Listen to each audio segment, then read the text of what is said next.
¿Saben cuántas vidas caben en una estación de tren? ¿Cuántos adioses se han susurrado en estos andenes? ¿Cuántos reencuentros han hecho temblar estos suelos? ¿Cuántos secretos, dichos en voz baja por teléfono o gritados en una pelea de amantes, han rebotado en estas paredes de mármol? Yo sí lo sé. 30 años. 30 años pasé yo limpiando los suelos de esta estación central, los baños, los bancos fríos donde la gente esperaba sus trenes, sus destinos. Y en todo ese tiempo, me convertí en un fantasma, invisible, parte del decorado, la señora del carrito de la limpieza, con el uniforme gris y la mirada baja. Nadie me veía. Nadie se daba cuenta de que yo estaba allí. Y por eso, precisamente por eso, lo oí todo. Escuché miles de secretos, secretos triviales, de amores de oficina, secretos tristes, de familias que se rompían, y secretos oscuros, tan oscuros como la noche sin luna en el desierto.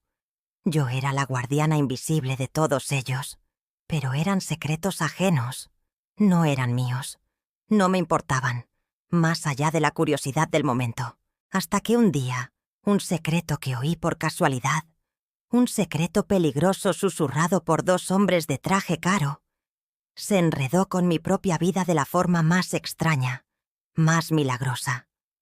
Hoy les contaré cómo uno de esos secretos, recogido junto con la basura y las colillas de cigarrillo, terminó, 20 años después, salvando la vida de mi nieta. Mi historia, como la de tantas otras, empezó con una huida. Dejé mi pequeño pueblo en Oaxaca, un lugar donde el silencio se podía tocar, donde el único ruido era el canto de los gallos por la mañana y el sonido de la lluvia sobre el techo de lámina. Un lugar donde todos nos conocíamos, donde no había secretos porque la vida de uno era la vida de todos. Dejé ese mundo atrás huyendo de la pobreza, de un futuro que no existía. Vine aquí, a esta ciudad inmensa y ruidosa, Chicago, la ciudad de los vientos. Llegué con una maleta de cartón amarrada con un lazo y un miedo tan grande que apenas me dejaba respirar.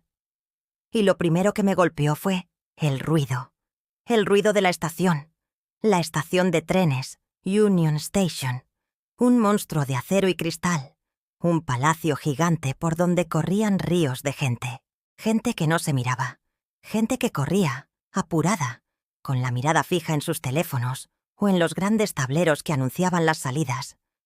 Me sentí como una hormiga, pequeña, insignificante, asustada. Conseguí trabajo allí mismo, en la estación. No en las oficinas, claro, ni vendiendo boletos, sino en lo único que había para alguien como yo, una mujer sola, sin papeles al principio, sin inglés, limpiando. El turno de noche, de 11 de la noche a 7 de la mañana, la hora de los fantasmas. Mi trabajo era simple, hacer desaparecer los rastros del día, barrer los miles de boletos tirados, las envolturas de comida rápida, las colillas de cigarrillos, trapear los suelos de mármol, borrando las huellas de los miles de zapatos que los habían pisado, limpiar los baños, el lugar donde la gente muestra su peor cara, su mayor descuido, vaciar las papeleras, rebosantes de los desechos de vidas ajenas. Era un trabajo duro, físico, monótono y solitario. Al principio lo odiaba. Odiaba el olor a desinfectante barato mezclado con el olor a diésel de los trenes. Odiaba el frío que se colaba por las puertas gigantes. Odiaba el silencio antinatural de la estación a las 3 de la mañana. Un silencio poblado solo por el eco de mis propios pasos y el chirrido de mi carrito. Y sobre todo, odiaba la invisibilidad. Me di cuenta de mi condición de fantasma muy rápido. La primera semana. Estaba trapeando cerca de los bancos principales. Eran quizás las 2 de la madrugada. Había poca gente. Y una pareja, un hombre y una mujer, jóvenes, bien vestidos, empezaron a discutir, a gritos. Una pelea de amantes, llena de reproches, de lágrimas, de insultos. Estaban a 2 metros de mí. a 2 metros de mi cubo de agua sucia. Y no me veían. Gritaban, lloraban, se empujaban, como si yo fuera un poste de luz, como si no existiera. En ese momento sentí una humillación profunda. No era una persona, era un objeto, parte del mobiliario. Sentí la tentación de irme, de dejar ese trabajo. Pero, ¿a dónde iría?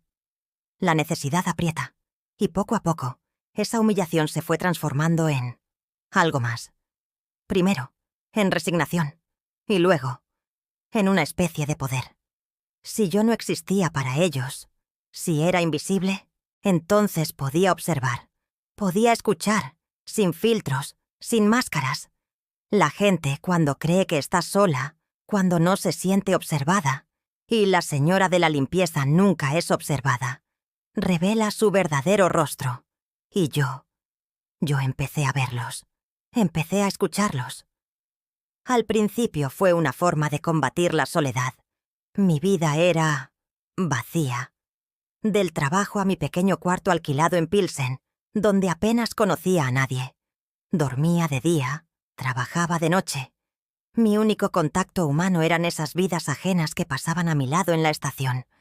Así que escuchar sus historias se convirtió en mi entretenimiento, en mi telenovela personal, en mi forma de sentirme conectada, aunque fuera de manera invisible, a la raza humana.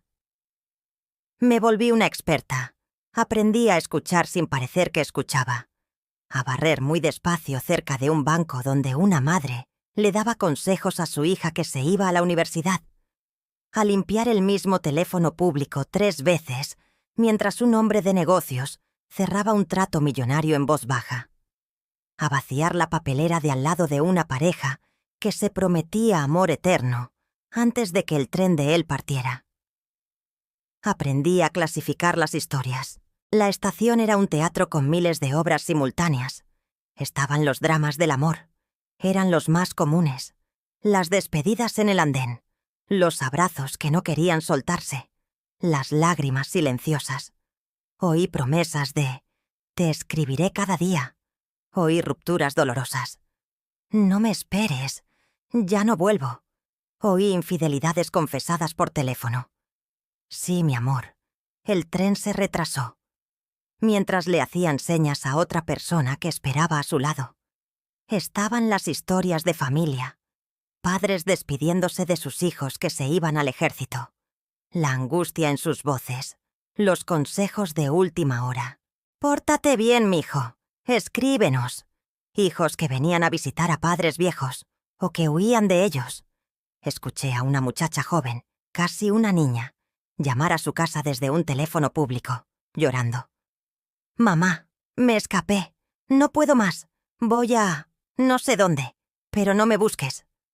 Y yo, limpiando el suelo a su lado, sentí unas ganas terribles de abrazarla, de decirle que el mundo era aún más duro de lo que ella creía. Pero no lo hice. Mi papel era ser invisible. Estaban las historias de negocios. Hombres de traje caro, hablando en un inglés rápido que yo apenas entendía al principio. Pero fui aprendiendo. Fui captando las palabras clave. Fusión, quiebra, contrato, millones. Hablaban con una arrogancia, con una seguridad, como si fueran los dueños del mundo. Y quizás lo eran. Los veía celebrar tratos con un apretón de manos. Y los veía, a veces, sentados solos en un rincón, con la cabeza entre las manos, después de una llamada telefónica que lo había destruido todo. Y estaban los secretos oscuros, los que se susurraban, los que se intuían. La estación de noche también atrae a otro tipo de viajeros, gente que se mueve en las sombras. Vi intercambios de paquetes extraños en los baños. Oí conversaciones sobre deudas de juego, sobre planes para dar un golpe. Aprendí a reconocer el olor del peligro. Aprendí a mirar para otro lado, a barrer más rápido, a volverme aún más invisible. Mi trabajo era limpiar la basura, no meterme en ella. Yo no era una chismosa. No me interesaban los nombres ni las caras. Me interesaba la historia, la emoción cruda, la humanidad desnuda que se paseaba por esa estación. Cada noche yo recogía fragmentos de esas vidas y en mi cabeza las iba armando, como un rompecabezas. Me imaginaba el antes y el después de esa conversación que había oído.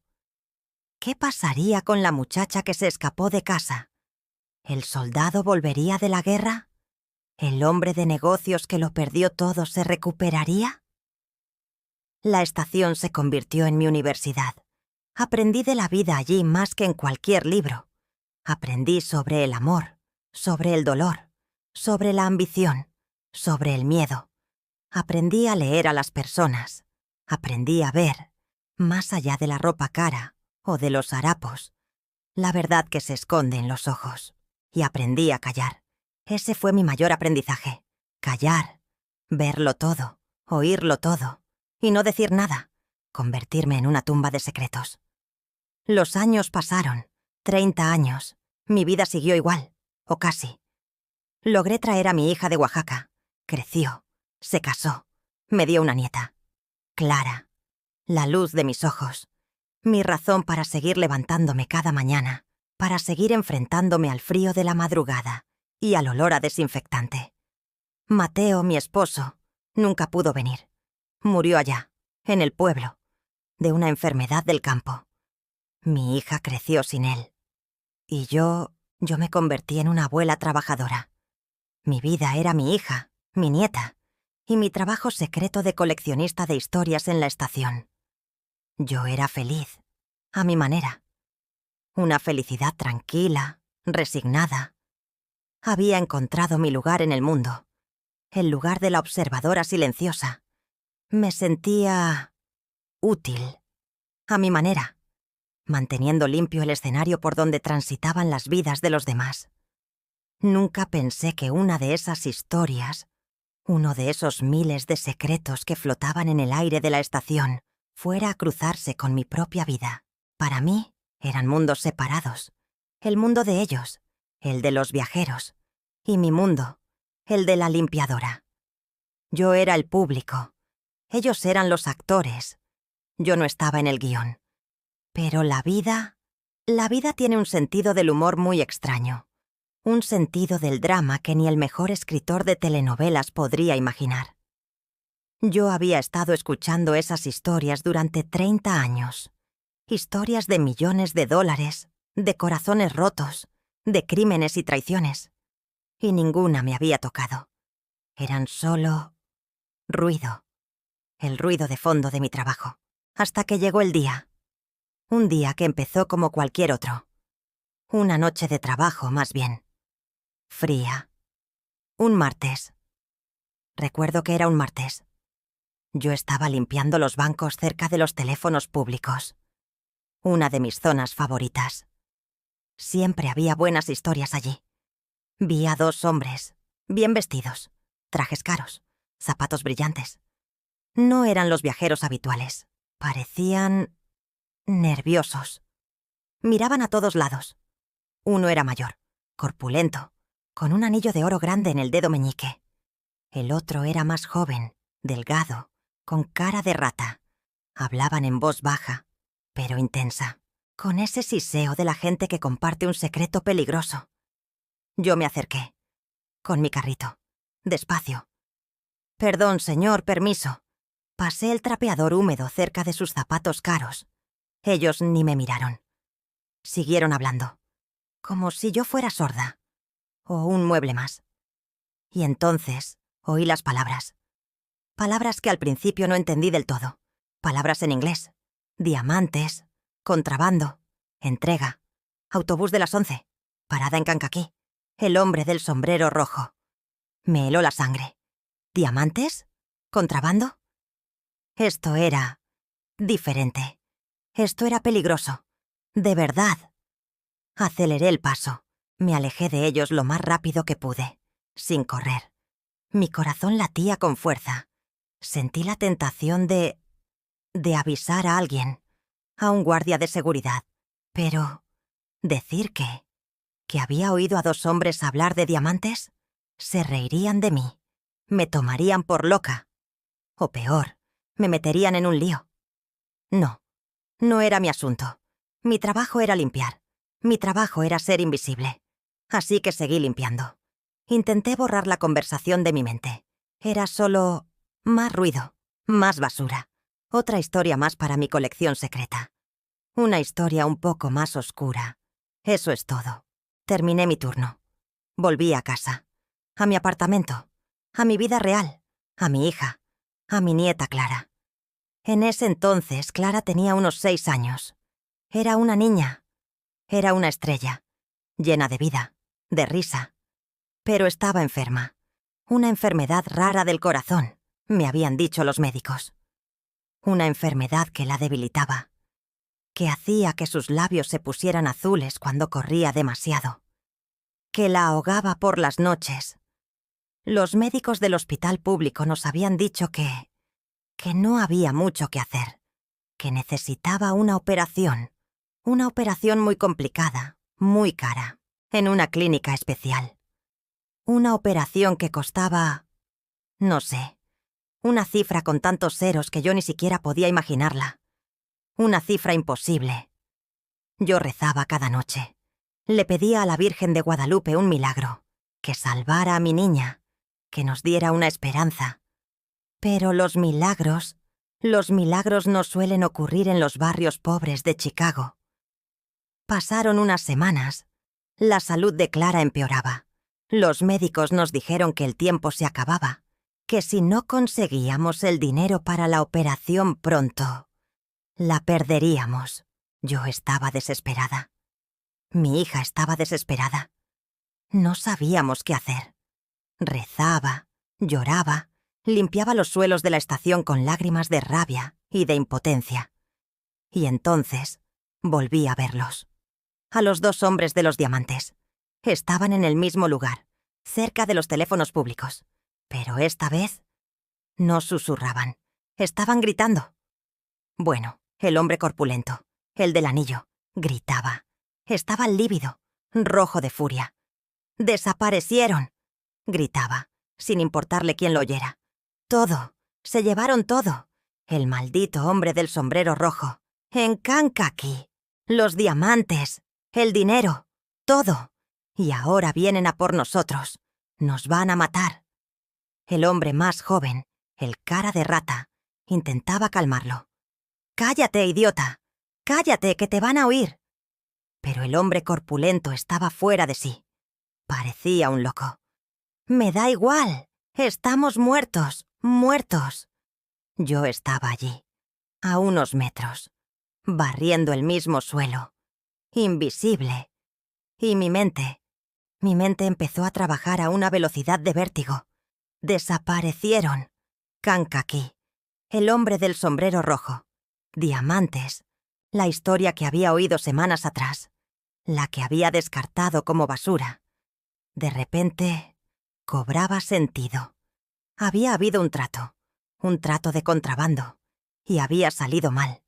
Alguien se había quedado con todo, y ahora había gente peligrosa buscando a esos 2 hombres. Me alejé de allí lo más rápido que pude, con el corazón en la boca. Esta vez no era solo curiosidad, esta vez era miedo, miedo real. Pero también sentí algo más, algo que me hizo detenerme en seco en medio del gran salón de la estación. Una idea loca, absurda, terrible y, quizás, milagrosa. Diamantes, recompensa. ¿Y si yo contaba lo que sabía? ¿Y si la policía estaba buscando a esa gente? ¿Y si había una recompensa por información? La idea era tan de película, que me reí.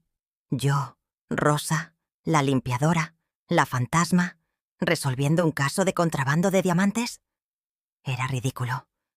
Pero entonces pensé en Clara, en sus labios azules, en su respiración difícil, en la cifra imposible que necesitábamos para salvarla.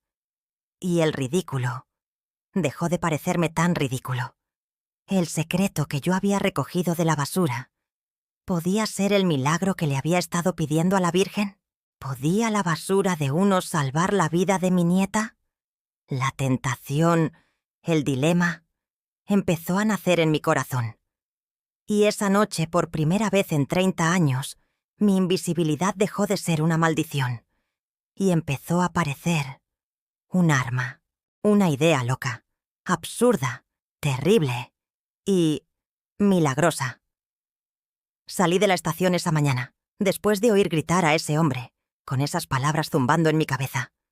Diamantes, robo, nos van a matar. Y la otra palabra, la que yo había añadido en mi mente, recompensa. Una palabra de película. Una palabra que no pertenecía a mi mundo de trapeadores y de olores a desinfectante. Intenté barrerla de mi cabeza, junto con el polvo y las colillas que había barrido toda la noche. ¿Yo? Rosa, la limpiadora, la fantasma, metiéndome en asuntos de la policía, contando una historia de contrabandistas de diamantes. Se reirían en mi cara. Me tomarían por una vieja loca, chismosa. O peor, me meterían en problemas. ¿Y si esos hombres, los del traje caro y la cara de pánico, se enteraban de que yo había hablado? «¡Nos van a matar!», había gritado uno. Si eran capaces de matarse entre ellos por esos diamantes, ¿qué no le harían a una pobre vieja inmigrante que se había atrevido a oírlos? No, era una estupidez, una tentación peligrosa. Lo mejor era callar, como siempre. Mi trabajo era ser invisible, ser sorda, ser muda. Mi trabajo era sobrevivir, no jugar a la heroína.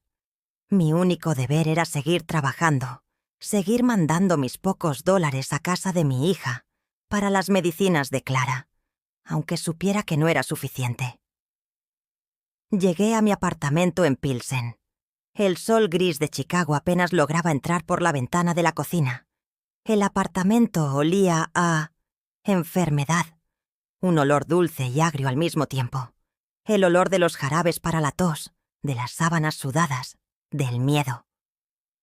Mi hija, Ana, estaba en la cocina, con la cara pálida y los ojos rojos de no dormir. Estaba calentando un poco de atole. «¿Cómo está?», le pregunté en voz baja, mientras me quitaba el abrigo gastado. Ana negó con la cabeza, sin mirarme. «Mal, mamá. Pasó una noche terrible, tosiendo, y la fiebre no le baja. No quiso comer nada». Entré al pequeño cuarto. Clarita estaba en su cama, hecha un ovillo. Sus 8 años parecían 4. Estaba tan delgada.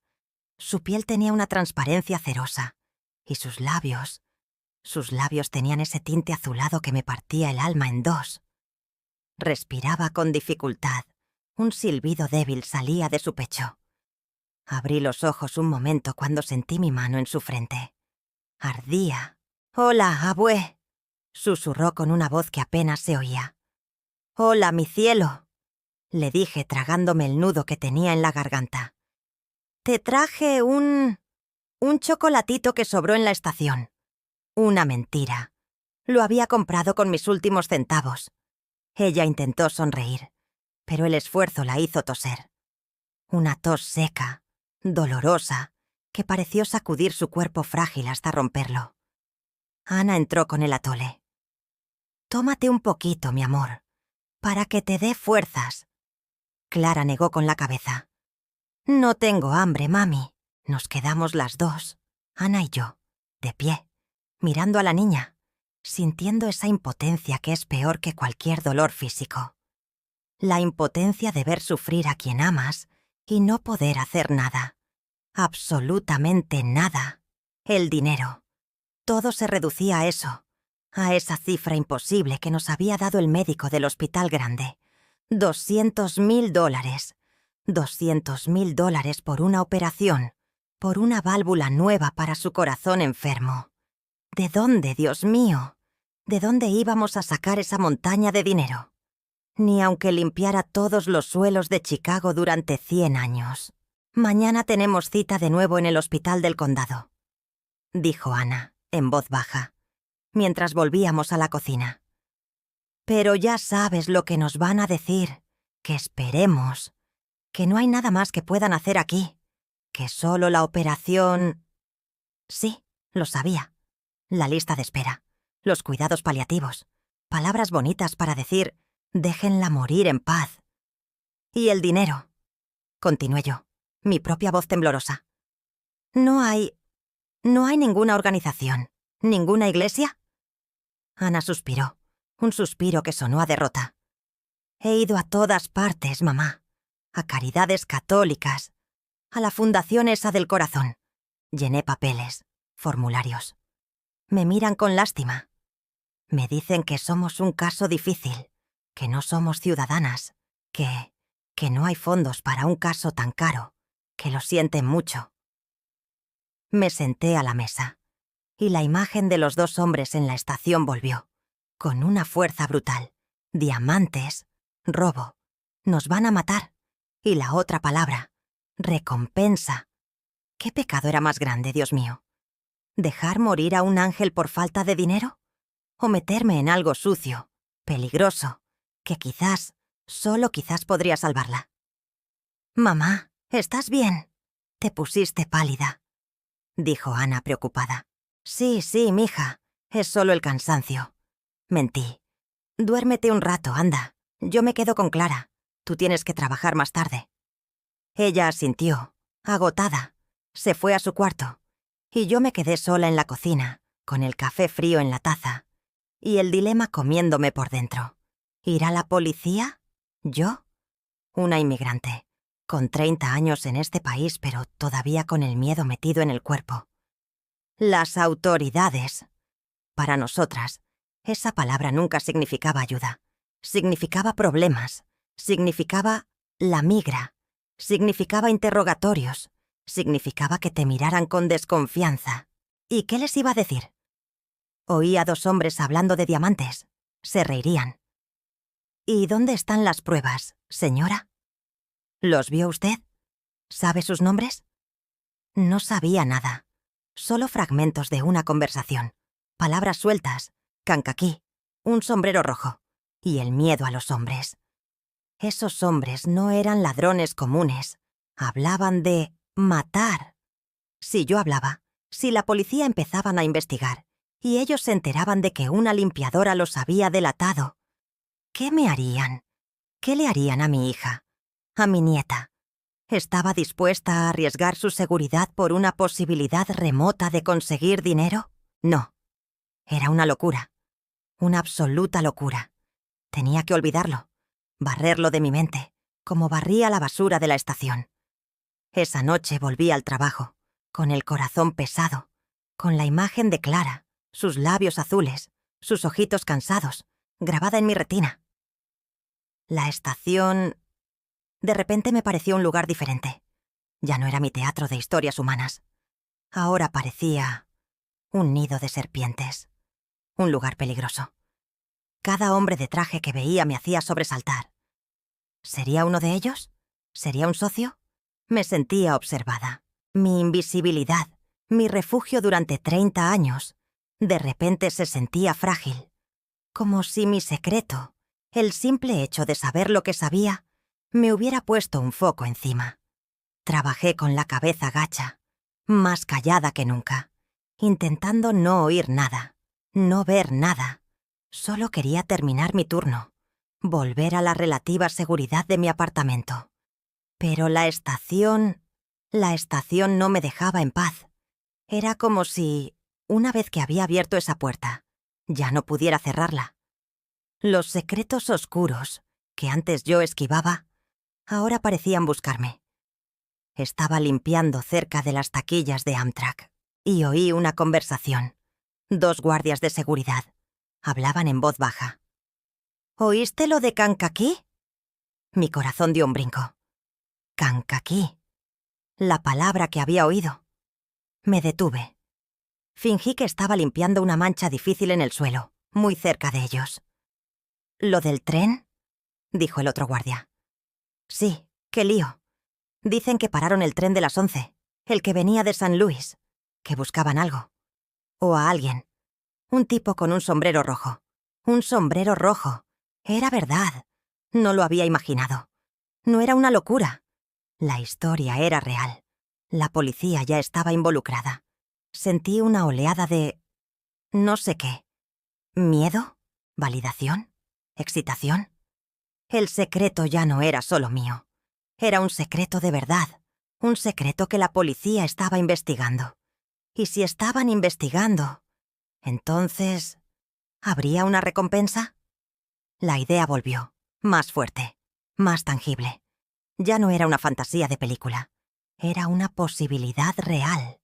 Si yo tenía información que ellos no tenían, si yo podía describir a los dos hombres de la estación, si podía darles detalles que solo yo, la fantasma, podía haber oído.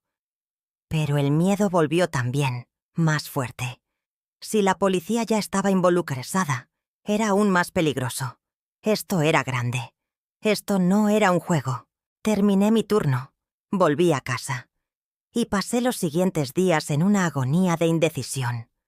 Daba vueltas en mi cuarto por la noche. Sopesaba las opciones. Si hablaba podía pasar cualquier cosa.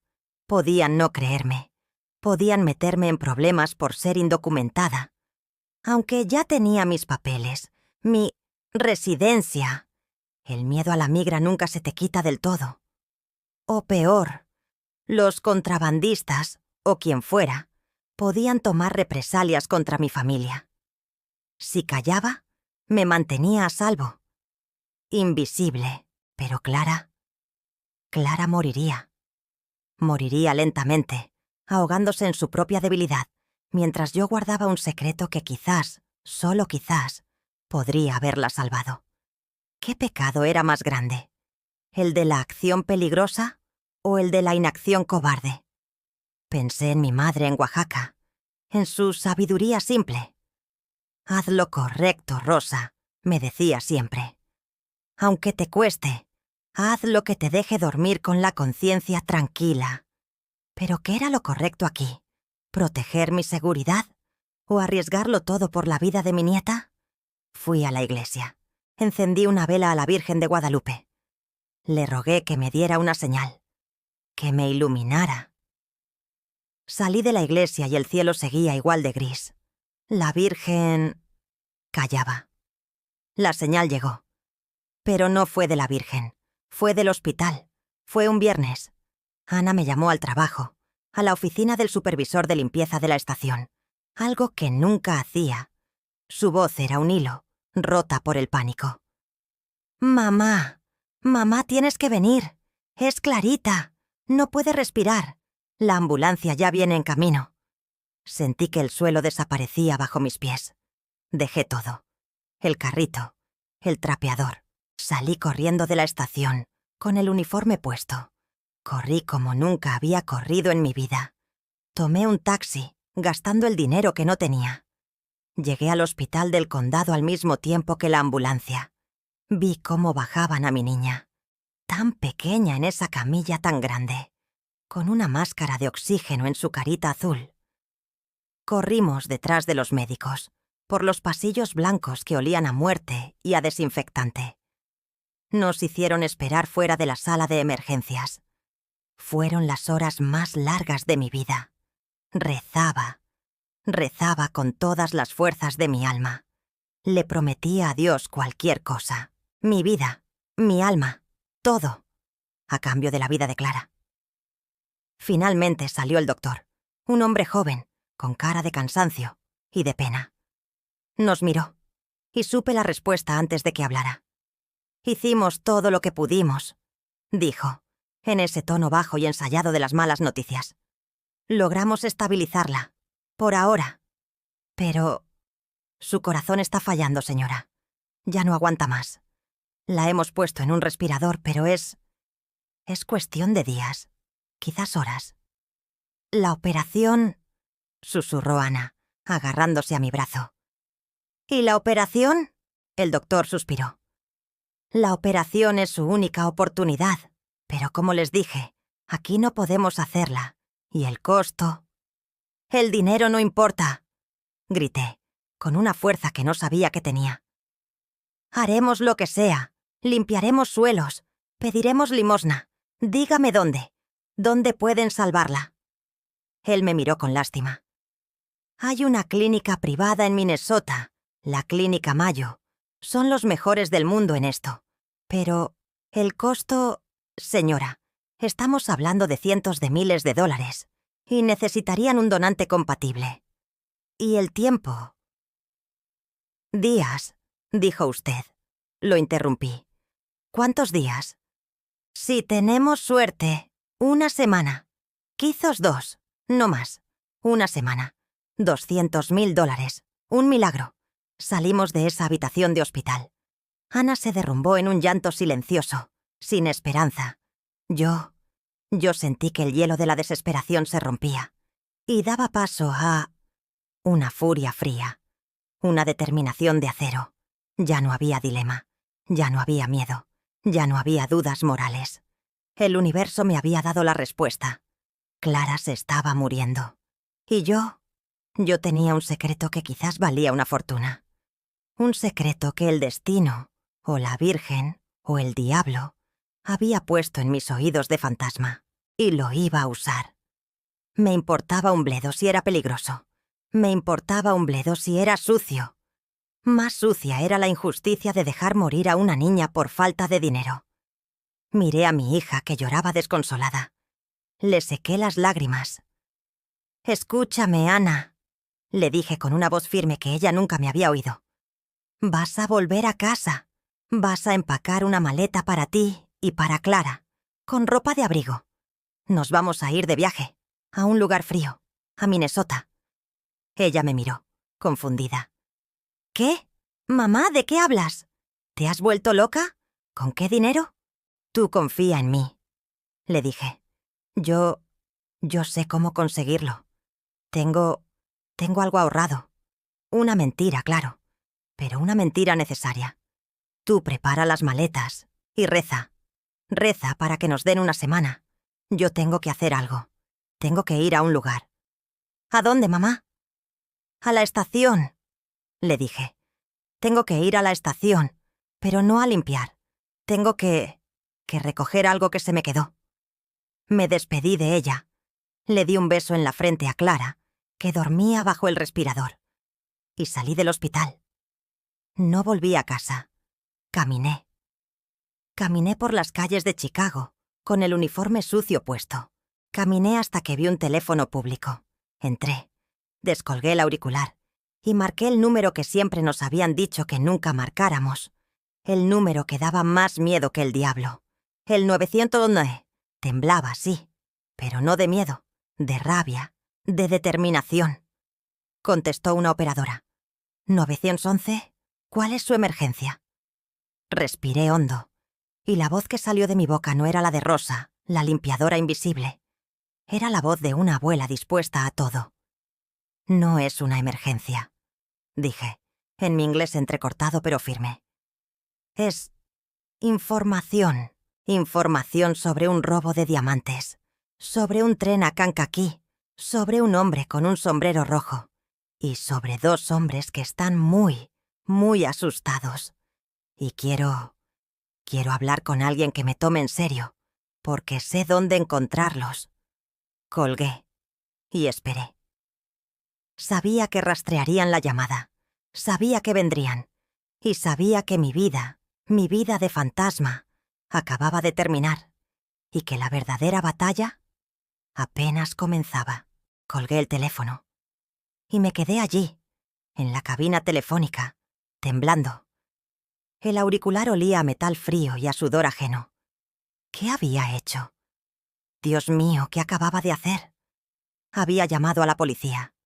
Yo, Rosa García, la limpiadora, la inmigrante que había pasado 30 años aprendiendo a ser invisible, a no hacer ruido, a no meterse en problemas, y acababa de meterme en el problema más grande de todos.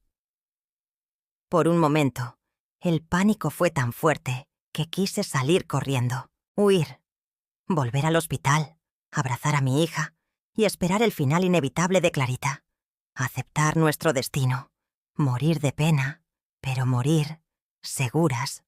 Pero la imagen de esos hombres, de su pánico, de sus trajes caros, y la imagen de mi nieta, con sus labios azules. No, ya no había vuelta atrás. Había apostado, había tirado los dados, y ahora tenía que esperar a que cayeran. Me dijeron que rastrearían la llamada. Salí de la cabina. Me paré en la esquina, bajo la luz mortecina de una farola. Hacía frío. El viento de Chicago cortaba la cara. ¿Cuánto tardarían? ¿Y quién vendría? ¿Una patrulla con las sirenas puestas, anunciándole a todo el barrio que yo era una soplona? ¿O vendrían ellos? Los contrabandistas. Quizás ellos también tenían contactos en la policía. Quizás yo acababa de firmar mi sentencia de muerte. Y la de mi familia. Se me secó la boca. Recé. Recé con todas las fuerzas de mi alma. No a Dios, no a la Virgen. Le recé a mi hija, a mi nieta. Les pedí perdón. Perdón por arriesgarlas así. Pasaron 10 minutos. O 10 horas. No lo sé. El tiempo se detuvo. Cada coche que pasaba me hacía saltar el corazón. Finalmente, un coche negro, sin marcas, se detuvo suavemente junto a la acera, a unos metros de mí. No era una patrulla. Era un coche serio. De esos que no anuncian nada bueno. Se bajaron 2 hombres. No llevaban uniforme. Llevaban trajes. Trajes oscuros, parecidos a los de los hombres de la estación. Pero estos tenían otra mirada. Ojos cansados, fríos, de cazador. Me miraron. Yo era la única persona en esa esquina, a las tantas de la madrugada. ¿Rosa García?, preguntó uno de ellos. En inglés. Asentí. Mi cabeza se movió sola. Somos detectives. Recibimos su llamada. Suba al coche, por favor. Necesitamos hablar en un lugar más discreto. Subir a un coche con 2 extraños. La primera lección que le enseñamos a nuestras hijas que no hagan. Y yo lo estaba haciendo. Pero, ¿qué otra opción tenía? Abrí la puerta trasera y me metí. El coche olía a café rancio y a autoridad. No me llevaron a una comisaría. Me llevaron a una de esas cafeterías que están abiertas toda la noche. Un lugar triste, con luces fluorescentes y olor a grasa. Nos sentamos en un reservado al fondo. Pidieron café para ellos. Me ofrecieron uno. Negué con la cabeza. Sentía que si tragaba algo, vomitaría. Sacaron una libreta. «Bueno, señora García», dijo el mayor, el que parecía al mando. Tenía cara de pocos amigos. «Usted hizo una llamada muy interesante. Habló de diamantes, de Kankakee, del tren de las 11. ¿Qué sabe usted de todo eso? ¿Y cómo lo sabe?» Su tono no era amable. Era escéptico, cansado. Me estaba midiendo. Para él yo era una vieja loca, o una soplona de poca monta queriendo sacar unos $. Respiré hondo. Traté de ordenar mis ideas. Y empecé a hablar, con mi inglés entrecortado, lleno de acento. Yo trabajo en la estación, limpio, el turno de noche. Vi cómo se miraban entre ellos. «¿Limpiadora?», dijo el más joven, con una media sonrisa. «Entendido. Sí, entendido. La fantasma, la invisible, la que no importa». Hace unas semanas», continué, ignorando su burla. «Oí a 2 hombres, hablando, cerca de los teléfonos. Hablaban de un plan. Oí palabras. Kankakee, el tren de las 11. Un hombre con un sombrero rojo. Y diamantes, o joyas, no sé. Algo valioso. ¿Y cómo eran esos hombres?», preguntó el detective mayor, sin mucho interés, garabateando en su libreta. Cerré los ojos y activé mi memoria. Mi memoria de 30 años de escuchar en la sombra. Mi único superpoder. Empecé a describir. Eran 2. Uno era corpulento. De mi altura, quizás 1,60 m, pero gordo. Fuerte. Pelo gris, pero teñido de un negro que se veía falso. Llevaba un traje caro, azul marino, pero le quedaba apretado. Zapatos brillantes, de esos que hacen ruido al caminar. Y un anillo grande de oro, en el dedo meñique de la mano derecha, con una piedra roja, como un rubí. Olía a colonia cara. Y estaba nervioso. No dejaba de mirar su reloj, un reloj de oro, grande también. El detective dejó de garabatear. Levantó la vista. Me miró fijamente. «El otro», continué, cobrando un poco de confianza al ver que me escuchaba. Era más joven, flaco, como un alambre, con cara de rata, ojos pequeños, muy juntos. Llevaba un traje gris, pero se veía barato, arrugado. Fumaba, un cigarrillo tras otro, y olía a eso, a tabaco barato y a miedo. Tenía un tic. Se tocaba la corbata así, como si le ahogara. El detective más joven dejó su café a medias. Me miraban a los dos ahora, con una intensidad nueva. ¿Y qué más oyó?, preguntó el mayor, su voz ya sin rastro de burla. No mucho esa vez, solo el plan, que el hombre del sombrero rojo los esperaría en la parada de Kankakee, en el tren de las 11, que le darían la maleta, que él les daría el dinero. Algo así. Parecía fácil. ¿Y luego?, insistió. Y luego anoche, o esta madrugada más bien, los volví a ver, en el mismo lugar, cerca de los mismos teléfonos. Pero esta vez no susurraban, gritaban. Bueno, el gordo, el del anillo. Gritaba. Estaba fuera de sí, pálido, sudando, aunque hacía frío. ¿Qué decía? Gritaba que todo se había ido al diablo, que el hombre del sombrero rojo los había traicionado, que había desaparecido, que se había llevado todo, los diamantes, el dinero, y gritaba que ahora venían a por ellos, que los iban a matar. ¿Matar? ¿Quién los iba a matar? ¿Mencionó algún nombre? Negué con la cabeza. No, solo dijo ellos. Ellos vienen. Estaba aterrorizado. El otro, el flaco, intentaba calmarlo.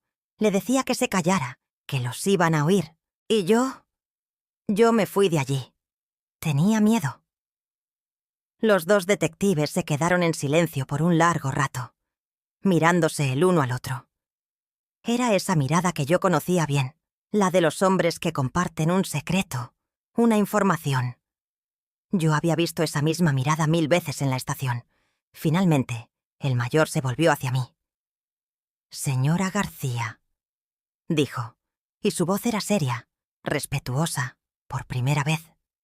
«Lo que nos está contando es muy importante.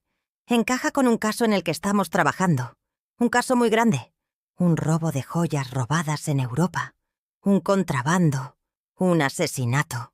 Un desastre total en Kankakee hace 2 noches. Asesinato». La palabra me golpeó en el estómago. Yo había oído gritos de pánico por dinero perdido. Pero había un muerto. El hombre del sombrero rojo, quizás. O alguien más. Esto era peor de lo que había imaginado. Usted vio a esos hombres», dijo el detective. ¿Podría reconocerlos si le mostramos unas fotos? Sí, dije en voz baja. Sus caras no las olvidaré fácilmente. ¿Y estaría dispuesta a testificar? ¿A contar esto en la corte? El pánico volvió. Testificar. Yo. Pararme delante de un juez, delante de abogados, y delante de ellos, de esos hombres peligrosos. «No», dije casi en un grito. «No. Yo no puedo hacer eso. Yo solo oí. Soy una limpiadora. No vi nada. No quiero problemas. Tengo una familia. Tengo miedo». «Señora García», dijo el detective más joven, con una voz más suave. «Si esos hombres son quienes creemos que son, su familia ya está en peligro si ellos sospechan que usted sabe algo. Si nos ayuda a detenerlos, nosotros podemos protegerla». «Yo no quiero protección», lloré, sintiendo que la trampa se cerraba sobre mí. «Yo no quiero nada. Solo quiero que mi nieta no se muera». Se me escapó. No quería decirlo. No quería mezclar mi necesidad desesperada con este asunto sucio. Pero las palabras salieron solas, empujadas por la angustia. Los detectives se miraron de nuevo. «¿Su nieta?», preguntó el mayor. Y entonces se lo conté todo. Les conté de Clarita, de su corazón enfermo, de la operación en Minnesota, de los $200,000, de la semana que nos quedaba. Lloré mientras hablaba. Lloré de vergüenza, por tener que mendigar así, por tener que ponerle precio a mi información. Yo oí en las películas, dije secándome las lágrimas con el dorso de la mano, que a veces, cuando alguien da información importante, hay recompensas. La palabra sonó obscena en mi boca. Recompensa. Como si estuviera vendiendo mi secreto, igual que Miguel vendió a mi gente. No, esa era la otra historia. Pero no me importaba. La vergüenza era un lujo que no podía permitirme, no con Clara muriéndose. El detective mayor me miró fijamente. Sus ojos cansados parecían ver a través de mí. Vieron a la limpiadora. Vieron a la inmigrante. Pero también vieron a la abuela desesperada. Y vi algo en su mirada que no era lástima. Era comprensión. Quizás él también tenía nietos. El robo de esas joyas fue de varios millones de dólares, señora García, dijo en voz baja. La compañía de seguros está ofreciendo una recompensa muy, muy grande por cualquier información que lleve a la recuperación de las joyas y al arresto de los culpables. Una recompensa mucho mayor de lo que usted necesita para esa operación. Sentí que el aire me faltaba. Mucho mayor. Su información es la primera pista sólida que tenemos. Si lo que dice es verdad, si puede identificar a esos hombres, creo que podemos ayudarla. Y usted puede ayudarnos a nosotros. Me enseñó unas fotos. Sacó un fajo de fotos de su chaqueta. Fotos de hombres con traje, de hombres con cara de matones. Las extendió sobre la mesa grasienta de la cafetería. ¿Alguno de estos? Miré las fotos, y allí estaban, el gordo del anillo y el flaco con cara de rata. No había duda. «Es él», dije señalando al gordo. «Y él». Los detectives asintieron. Sus caras no mostraron sorpresa, pero sí satisfacción. «Sabíamos que eran ellos», murmuró el joven. «Pero no teníamos nada para conectarlos con el robo. Hasta ahora». Guardaron las fotos. El detective mayor sacó una tarjeta de su cartera.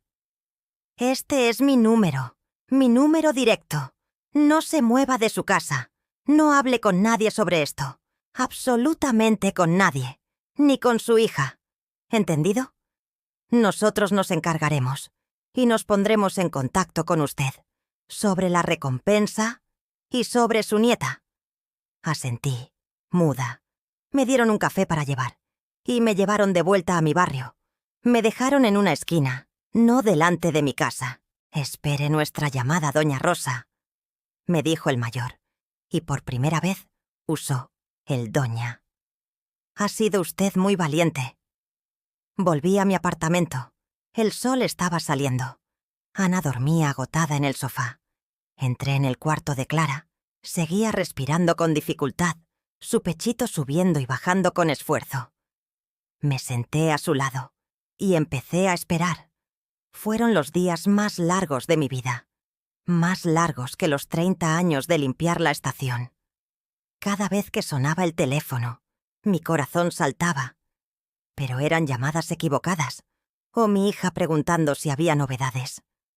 No, mi hija, todavía no. Volví al hospital. Me senté junto a la cama de Clara. Le sostenía la mano, una manita fría, delgada. Le cantaba en voz baja las canciones de cuna que mi madre me cantaba a mí en Oaxaca. Y rezaba. Rezaba no por un milagro. Rezaba para que el teléfono sonara. Pasaron 2 días, 3. La fiebre de Clara subió.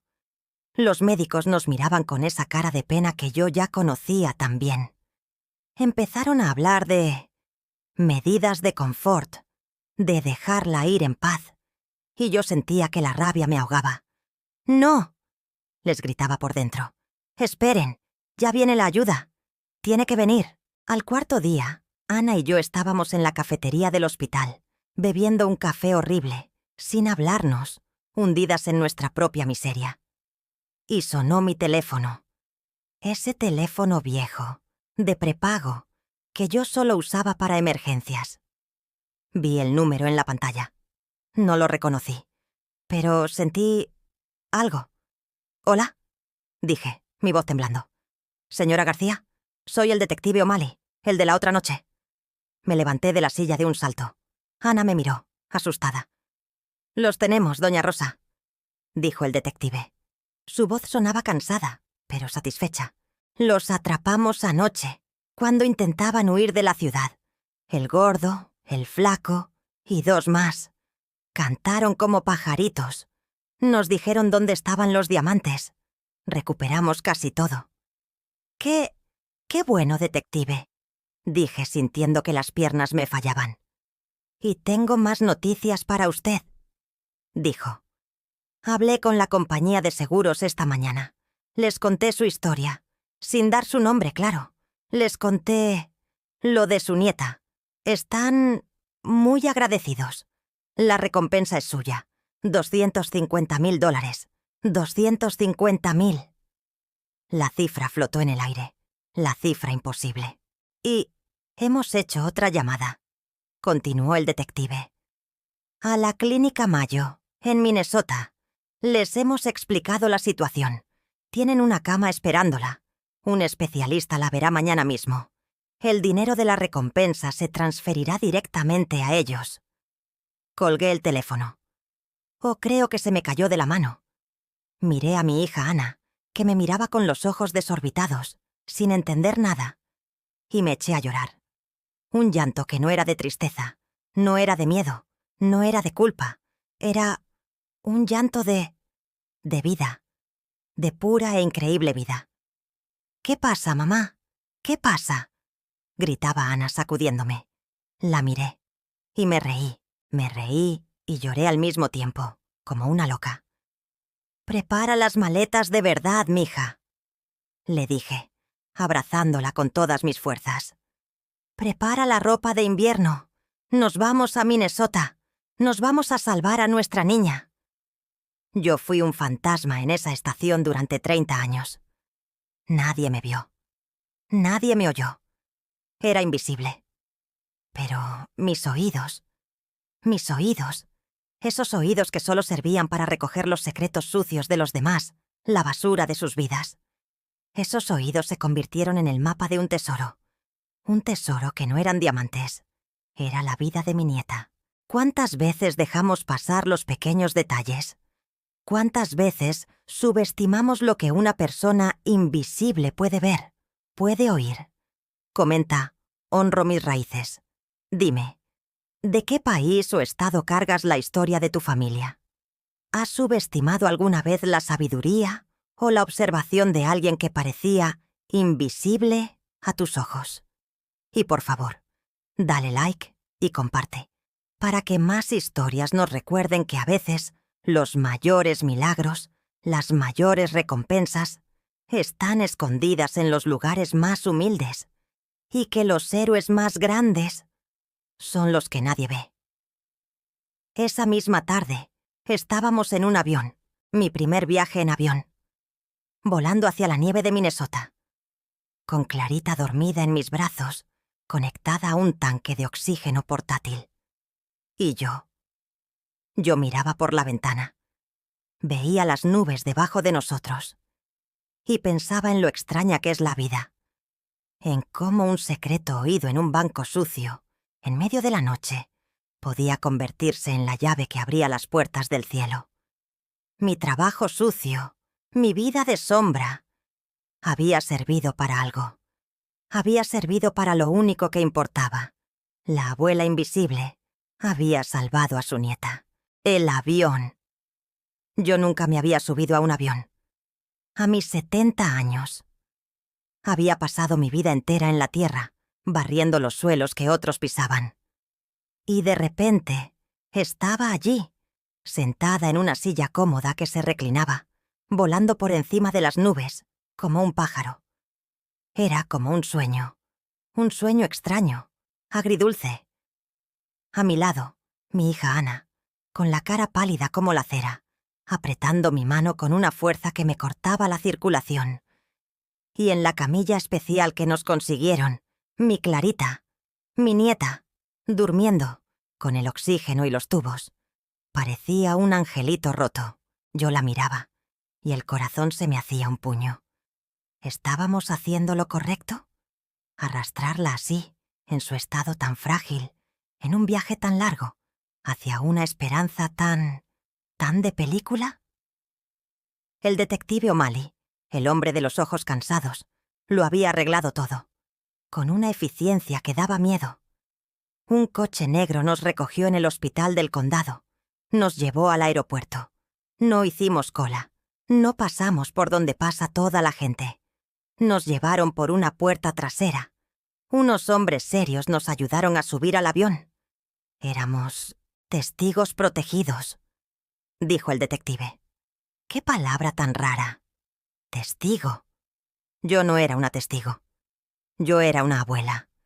Una abuela que había hecho un trato con el diablo, o quizás con Dios. No lo sabía muy bien. Y la única cosa que me protegía no era la policía. Era el poder de ese secreto que por fin había soltado. Llegamos a Minnesota. El frío. Un frío diferente al de Chicago. Un frío seco, limpio, que dolía respirar. Y nieve. Nieve por todas partes, blanca, brillante, como un mundo nuevo. Un mundo limpio. Un mundo que no conocía. Me sentí aún más pequeña, más extranjera. Y la clínica. ¡Ay, Dios mío! La clínica Mayo. Eso no era un hospital como los que yo conocía, esos que olían a enfermedad y a tristeza. Eso era un palacio de cristal y de ladrillos colorados, silencioso, impecable. No olía a nada. O quizás olía a dinero, a esperanza cara. Al entrar me sentí pequeña, más pequeña e invisible que nunca en la estación de tren. La gente nos hablaba en voz baja, con una amabilidad profesional. Nos sonreían, pero sus ojos no sonreían. Nos llevaron a un cuarto para Clara, un cuarto privado, con una ventana inmensa que daba a un jardín nevado, con televisión, con un sofá-cama para Ana. Parecía la habitación de un hotel de lujo, de esos que yo solo había visto en las revistas que tiraban mis patrones.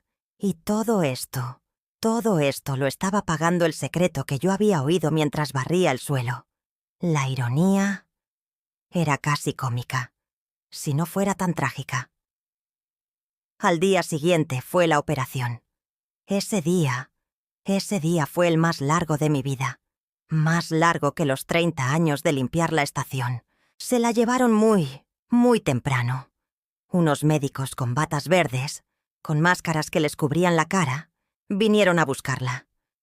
Nos hablaron en un inglés rápido, lleno de palabras técnicas que no entendíamos. El detective O'Malley nos había mandado un traductor, un hombre joven, muy amable, que nos iba explicando. El cirujano principal era un hombre alto, con unos ojos azules muy claros, muy penetrantes, unos ojos que parecían ver a través de ti. Nos explicó los riesgos, que el corazón de Clara estaba muy débil, que la operación era larga, muy delicada, que había que cambiar una válvula que no funcionaba, que las posibilidades eran 50 y 50, 50 y 50. La vida de mi nieta, lanzada al aire como una moneda. Se la llevaron. Y la puerta doble de la sala de operaciones se cerró con un suspiro suave. Y empezó la espera.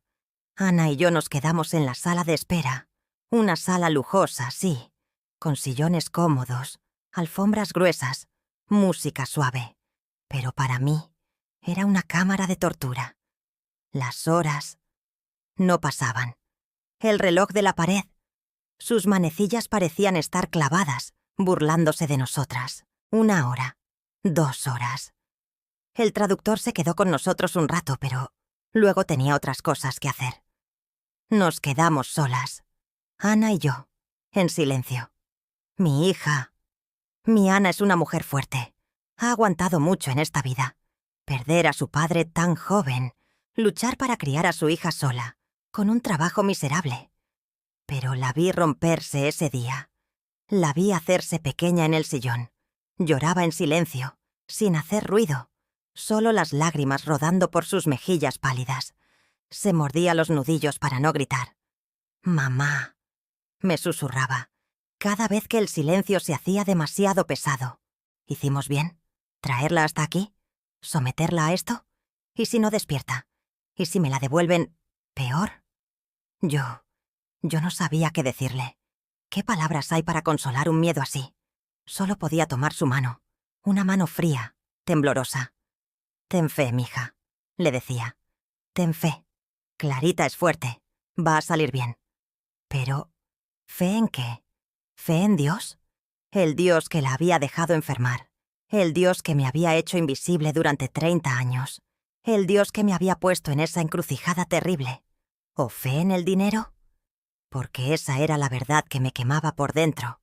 Cada minuto que Clara pasaba en esa sala de operaciones, cada máquina sofisticada que pitaba, cada gota de sangre que le ponían, cada mano experta de ese cirujano de ojos azules, todo eso estaba siendo pagado. Pagado con dinero sucio, dinero de diamantes, dinero de contrabando, dinero que, como me había dicho el detective, probablemente estaba manchado de sangre. La sangre del hombre del sombrero rojo. Estaba comprando la vida de mi nieta con la muerte de otro. ¿Era yo una cómplice? ¿Una buitre que se alimentaba de la carroña de un crimen? La idea me daba náuseas. El dilema moral, que yo había apartado de un manotazo por la desesperación, volvía ahora, en la quietud de esta sala de espera lujosa, a clavarme sus dientes. Me levanté. No podía quedarme quieta. Empecé a caminar por los pasillos silenciosos del hospital. Pasillos impecables, que olían a limpio, a esperanza cara. Iba de una ventana a otra. Miraba la nieve, blanca, pura. Y yo me sentía tan sucia por dentro. Y recé.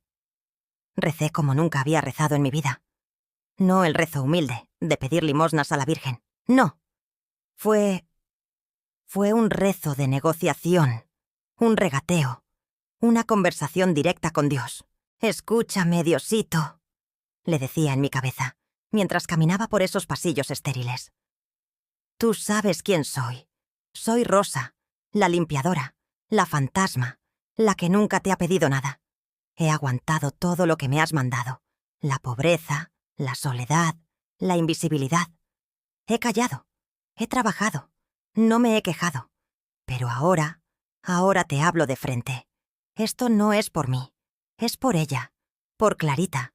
Ella es un ángel. Ella no tiene culpa de nada. No tiene culpa de haber nacido enferma. Y no tiene culpa del dinero. Este dinero sucio. Si hay que pagar un precio, cóbramelo a mí.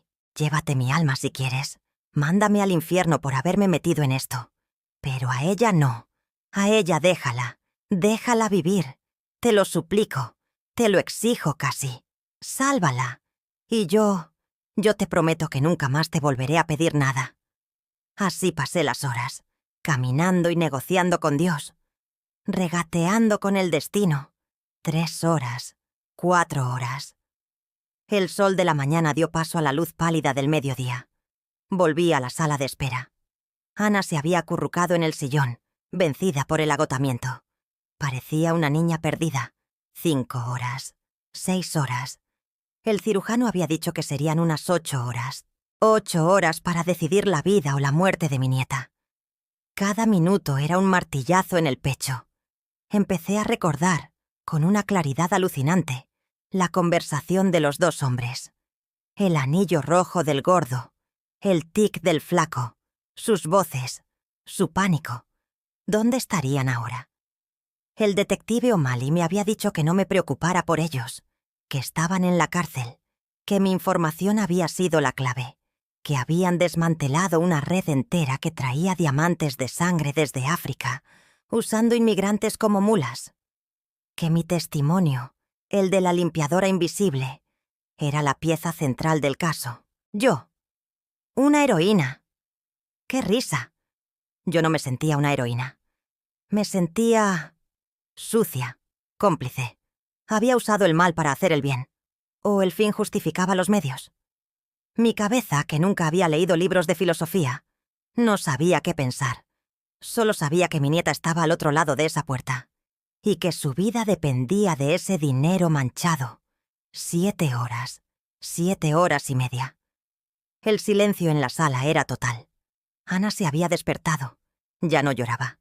Solo miraba la puerta, con los ojos secos, fijos, como si pudiera ver a través de la madera. 8 horas, 8 horas y 10 minutos. La puerta se abrió. Mi corazón se detuvo. Literalmente. Dejó de latir por un segundo. El aire se congeló en mis pulmones. ¡El cirujano! El hombre alto de los ojos azules. Apareció en el umbral. Se quitó la mascarilla verde que le cubría la boca. Su rostro... No podía leerlo. Estaba cubierto de sudor, cansado, impenetrable. Se acercó a nosotras. Caminaba despacio. Cada paso retumbaba en mi cabeza como un tambor fúnebre. Desperté a Ana con un codazo, aunque ella ya estaba de pie. «Mija, despierta», le dije, aunque ya estaba despierta. Nos agarramos de la mano, con tanta fuerza que nos hicimos daño. «¿Doctor?», susurró Ana. Su voz era un hilo. «¿Clarita? ¿Nuestra niña?». El doctor nos miró. A las dos. A la madre joven, temblando. Y a la abuela vieja, sosteniéndola. Las dos limpiadoras de Chicago.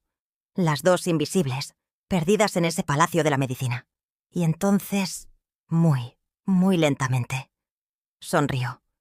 Fue una sonrisa pequeña, cansada, exhausta, pero fue una sonrisa. «Fue una operación muy larga», dijo. Su voz sonaba ronca por el cansancio. El traductor había aparecido de la nada, a su lado, y nos traducía sus palabras. «Muy complicada, más de lo que pensábamos. Su corazón estaba en muy malas condiciones. Sentí que Ana se iba a desmayar. La sostuve con todas mis fuerzas.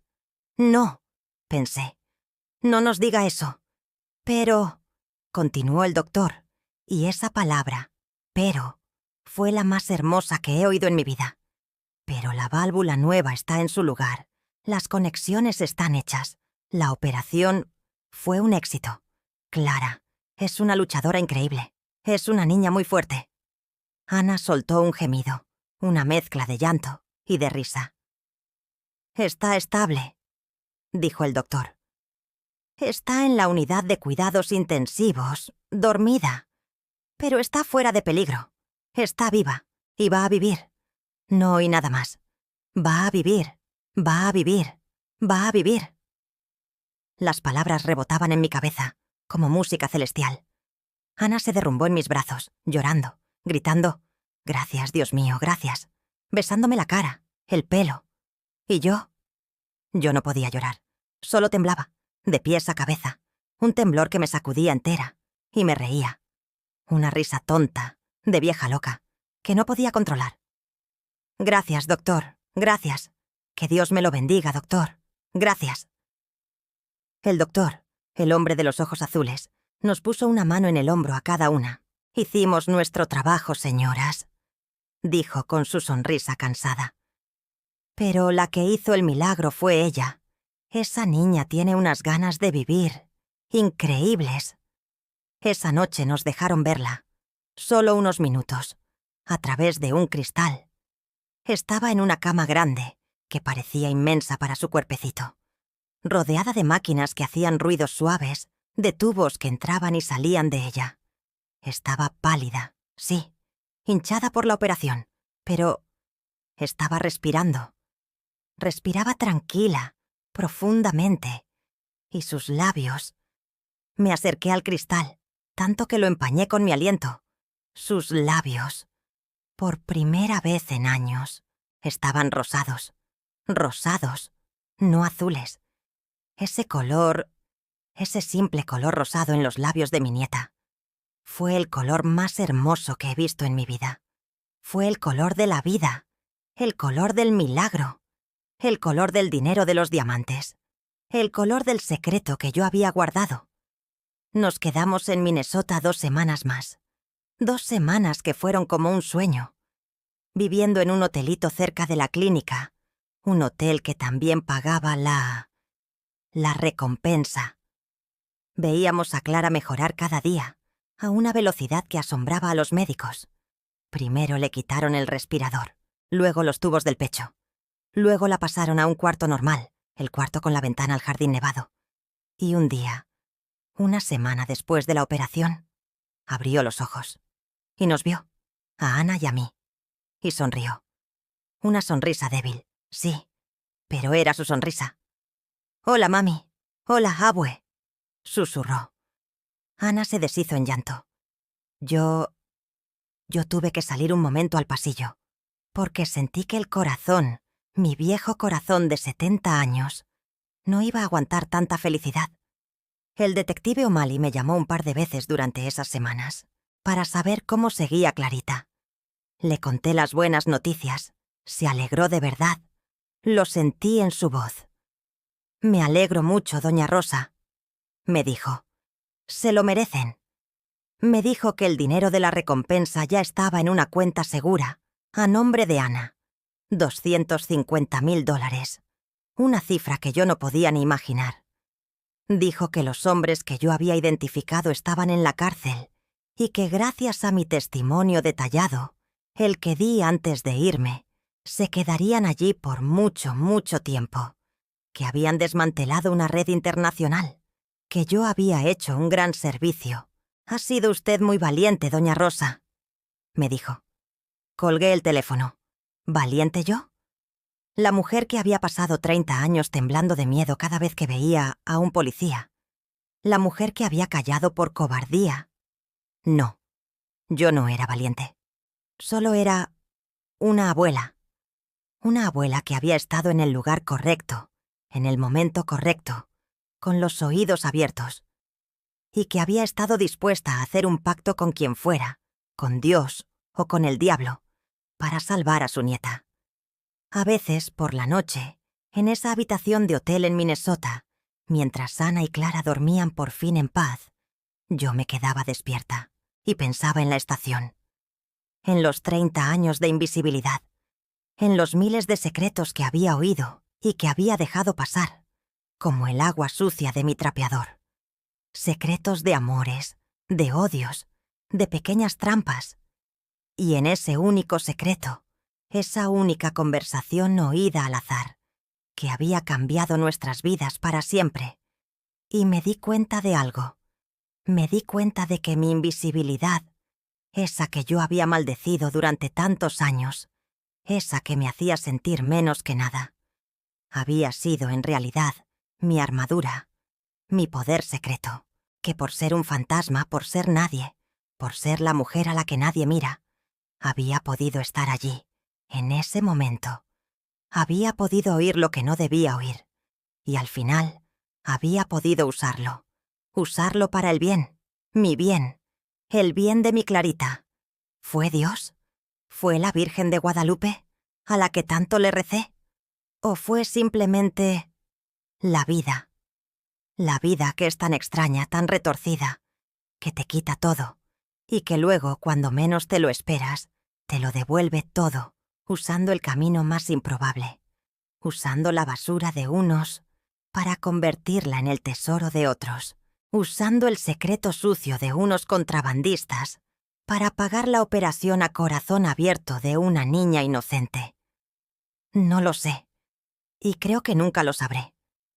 Solo sé que, cuando por fin volvimos a Chicago, en el avión, con Clarita sentada en mi regazo, mirando las nubes por la ventana, con las mejillas rosadas y los ojos brillantes, sentí que yo, Rosa García, la limpiadora, la fantasma de la estación, por fin, después de 70 años, había hecho algo que importaba de verdad. Mi vida silenciosa y gris, había servido para algo. Y ese era el único secreto que me importaba guardar. Volvimos de Minnesota. Volvimos en otro avión, pero este era diferente. El viaje de ida había sido en un silencio lleno de miedo, con el pitido de las máquinas de Clarita como único sonido. El viaje de vuelta fue ruidoso, en el buen sentido. Clarita estaba despierta, miraba por la ventana, asombrada por las nubes. Tenía color. Sus mejillas, sus labios, estaban rosados. Un rosado suave, el color de la vida. Mi hija Ana lloró en silencio durante todo el despegue, pero no eran lágrimas de miedo, eran lágrimas de alivio, de un cansancio tan profundo, de una gratitud tan inmensa, que el cuerpo no sabía cómo más expresarla. Y yo sostenía la mano de mi nieta, una manita que ya no estaba fría, y sentía que, por primera vez en muchos años, yo también estaba viva. Llegamos a Chicago. La ciudad nos recibió con su viento frío de siempre. Pero a mí ya no me importaba. El frío de afuera no podía tocar el calor que yo sentía por dentro. Volvimos a nuestro apartamento en Pilsen, y el olor a enfermedad, a miedo, a atole recalentado, se había ido. Empezamos a abrir las ventanas, a dejar que entrara el aire, a cocinar comida de verdad, a reír. El dinero de la recompensa llegó. $250,000. Una cifra que yo no podía ni comprender. El detective O'Malley, que se convirtió en una especie de ángel guardián improbable para nosotras, nos ayudó a ponerlo en una cuenta segura a nombre de Ana. Después de pagar la operación, que fue una fortuna, todavía quedaba mucho. Lo primero que hicimos fue mudarnos, no a un palacio. No somos esa gente, pero sí a un apartamento un poco más grande, en un segundo piso, donde entraba el sol. Un lugar con un cuarto propio para Clarita, un lugar donde podíamos respirar. Pude dejar de trabajar limpiando casas, y Ana pudo reducir sus horas en la fábrica. Por primera vez en nuestras vidas, no vivíamos al día, con el miedo constante de que el próximo recibo de la luz nos dejara a oscuras. Teníamos paz, una paz comprada con diamantes de sangre. Esa fue la parte difícil, la que tuve que arreglar aquí dentro, en mi cabeza y en mi alma. ¿El dinero? ¿El secreto? ¿La vida de Clarita? ¿El hombre muerto en Kankakee? ¿Los contrabandistas en la cárcel? Era un sancocho moral tan espeso que por las noches me ahogaba. Volví a la iglesia. Fui a confesarme. Esta vez, de verdad. Me arrodillé en el confesionario del padre Miguel, un hombre bueno, salvadoreño él, que había visto el horror de cerca, y se lo conté todo. La estación, las voces, el secreto, el dilema, la llamada, la recompensa, la operación, el hombre muerto, todo. Hablé durante 1 hora, sin parar, sacando todo el veneno, toda la culpa, toda la duda. El padre Miguel me escuchó en silencio. Cuando terminé, hubo una pausa larga. Pude oír su respiración al otro lado de la rejilla. Y entonces me dijo: «Hija mía, ¿tú crees que Dios pone las oportunidades delante de nosotros para que las ignoremos? ¿Crees que el milagro que pedías para tu nieta tenía que venir envuelto en luz celestial y cantos de ángeles? A veces, Dios trabaja de formas misteriosas. A veces, usa los caminos más sucios para lograr el bien más puro. Usaste un secreto nacido del crimen, sí, pero no para enriquecerte, no para el mal. Lo usaste para salvar una vida inocente, una vida que Dios mismo te había puesto en las manos.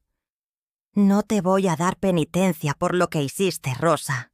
Tu penitencia ya la viviste. 30 años de invisibilidad y de miedo han sido penitencia suficiente. Ve en paz, disfruta a tu nieta y usa ese dinero, ese regalo inesperado del destino, para seguir haciendo el bien. Salí de esa iglesia sintiéndome ligera, como si me hubieran quitado un piano de encima. El padre Miguel tenía razón. El dinero no era bueno ni malo. Era una herramienta. Y yo la había usado para lo único que importaba. La había usado para la vida. ¿Y la estación de tren? ¿Volví? Sí, volví. Fue una decisión extraña. Ya no necesitaba el trabajo. Teníamos dinero para vivir tranquilas un buen tiempo. Ana no quería que volviera. «Mamá, ¿para qué?» Ya sufriste demasiado en ese lugar. Pero yo sentía que tenía que volver, que tenía una cuenta pendiente, que necesitaba verla con ojos nuevos. Así que volví. Unas semanas después. Me puse mi viejo uniforme gris, tomé mi carrito de la limpieza y empecé mi turno de las 11 de la noche. Pero todo era diferente. Yo era diferente. Caminé por los mismos pasillos de mármol, barrí los mismos suelos. Pero ya no era la fantasma asustada. Ya no era la sombra invisible que se encogía cuando pasaba un hombre de traje. Ahora me sentía como la dueña secreta del lugar. Como una espía que había ganado la guerra y que volvía al territorio enemigo, pero ya sin miedo. Me paré frente a los teléfonos públicos, cerca de los bancos donde había oído la conversación. El lugar exacto. Vi la marca de una mancha de café en el suelo que yo misma había limpiado cientos de veces. Y sonreí. Una pequeña sonrisa, solo para mí. Aquí fue donde pasó el milagro. Aquí fue donde el universo me susurró el secreto al oído. Seguí limpiando. Pero ahora escuchaba de otra manera. Seguía oyendo los secretos. La mujer que lloraba en el baño por un amor perdido. El hombre que le gritaba a su socio por teléfono por un mal negocio. La madre que le daba consejos a su hijo por celular. Pero ya no los oía con la curiosidad de la chismosa solitaria. Los oía con pasión y con una sensación de poder secreto. Ellos no sabían que yo existía, pero yo sabía todo de ellos. Sabía que sus vidas, tan brillantes por fuera, estaban tan llenas de miedo, de errores y de basura como las nuestras. Y sabía que la información que ellos desechaban, la que consideraban sin importancia, podía, en las manos adecuadas, cambiar el mundo. O al menos, el pequeño mundo de una familia.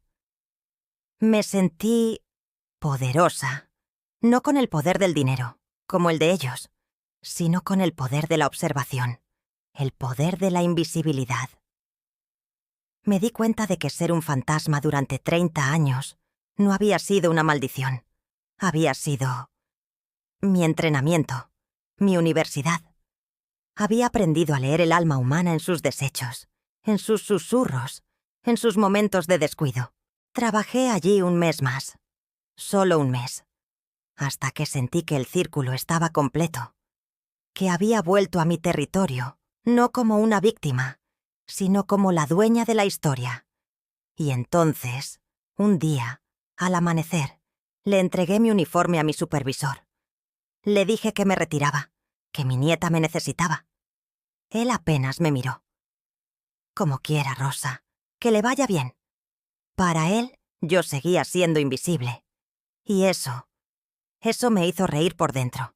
Si él supiera que la limpiadora que se iba era quizás la mujer más rica de toda la estación esa mañana.